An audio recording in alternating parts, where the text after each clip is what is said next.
السلام عليكم ورحمة الله تعالى وبركاته.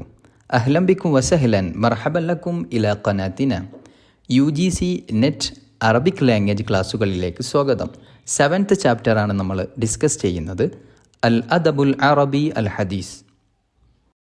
Abul Qasem അശ്ശാബി إذا الشعب يوما أراد الحياة فلا بد أن يستجيب القدر ولا بد لليل أن ينجلي ولا بد للقيد أن ينكسر എന്ന പ്രസിദ്ധമായ സമുദായം ഇച്ഛാശക്തിയോടുകൂടെ മുന്നേറിയാൽ കാലം അതിന് കൂട്ടിനിൽക്കും എന്ന കവിതയുടെ രചയിതാവാണ് അബുൽ ഖാസിം അശ്ശാബി.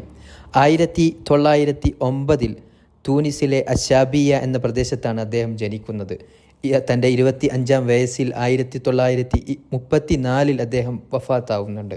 ഷാഇറുൽ ഖദറ എന്ന പേരിൽ അദ്ദേഹം അറിയപ്പെടുന്നു. അദ്ദേഹത്തിൻ്റെ ഉപ്പയോടൊപ്പം, ഖാളിയായ തൻ്റെ ഉപ്പയോടൊപ്പം അദ്ദേഹം വ്യത്യസ്തമായ നാടുകളിലാണ് താമസിക്കുന്നത്. 9-ാമത്തെ വയസ്സിൽ ഖുർആൻ മനഃപ്പാഠമാക്കുന്നുണ്ട്. തൻ്റെ പിതാവിൽ നിന്നാണ് അറബി ഭാഷയും സാഹിത്യവും അദ്ദേഹം പഠിച്ചെടുത്തത്. 15-ാമത്തെ വയസ്സിൽ തന്നെ അദ്ദേഹം കവിതകൾ രചിച്ചു തുടങ്ങിയിട്ടുണ്ട്. 1928 ജാമിഅ സൈത്തൂനയിൽ നിന്നും അദ്ദേഹം ബിരുദം കരസ്ഥമാക്കുന്നുണ്ട്. തുടർന്ന് 1930 കുല്ലിയത്തുൽ ഹുഖൂഖ് ലോ കോളേജിൽ നിന്നും അദ്ദേഹം പഠനം പൂർത്തീകരിച്ചു. അദ്ദേഹം ലോ കോളേജിൽ പഠിക്കുന്ന സമയത്താണ് പിതാവ് മരണപ്പെടുന്നത്. തൻ്റെ 21-ാം വയസ്സിൽ തലഹുമുൽ ഖൽബ്, ഹൃദയവീക്കവുമായി ബന്ധപ്പെട്ട അസുഖം അദ്ദേഹത്തിന് ബാധിക്കുന്നുണ്ട്. ശേഷം അൽ മുസ്തഷ്ഫ അൽ ഈത്താലിയയിലേക്ക് കൊണ്ടുപോവുകയും അതേ തുടർന്ന് അദ്ദേഹത്തിൻ്റെ മരണവും സംഭവിക്കുന്നുണ്ട്. അദ്ദേഹത്തിൻ്റെ ഖബർ അശ്ശാബിയ തൂനിസിലെ അദ്ദേഹത്തിൻ്റെ ജന്മസ്ഥലമായ ഷാബിയയിൽ തന്നെയാണ്.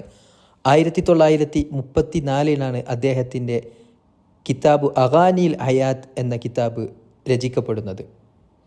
വളരെ ചെറുപ്പകാലത്ത് തന്നെ മരണപ്പെട്ട അദ്ദേഹം കൂടുതലായി ഗ്രന്ഥങ്ങളും കിതാബുകളും എഴുതിയിട്ടില്ലെങ്കിലും അറബി സാഹിത്യത്തിലെ കവികളുടെ കൂട്ടത്തിൽ അദ്ദേഹം എണ്ണപ്പെടുന്നുണ്ട്. അഗാനി അൽ ഹയാത്ത് അദ്ദേഹത്തിൻ്റെ പ്രസിദ്ധമായ 1934 താൻ മരിക്കുന്ന വർഷം എഴുതിയ ഗ്രന്ഥമാണ്. അദ്ദേഹത്തിൻ്റെ കവിതകളാണ് അഗാനി അൽ ഹയാത്ത്.